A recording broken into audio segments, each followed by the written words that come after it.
దేవుని ఆలోచన ప్రణాళిక ఏ విధంగా ఉంటుందంటే, చాలాసార్లు మనం కొన్నిసార్లు సొంత ఆలోచనలతో మనము మనుషుల వెనకాల పరిగెత్తుతూ ఉంటాం.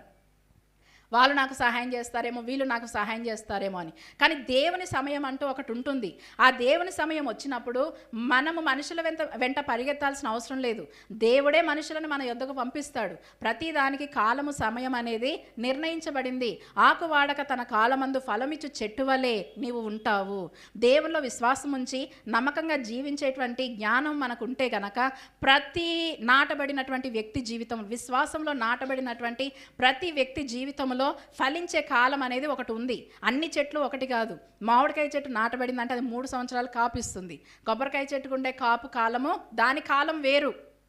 అంటే ఒక్కొక్క చెట్టుకి ఒక్కొక్క కాపు కాలం అనేది ఉంది. యోసేపు కూడా తన కాలము కానప్పుడు ఒక మనిషిని సహాయం అడిగాడు, కానీ సహాయాన్ని పొందుకోలేకపోయాడు.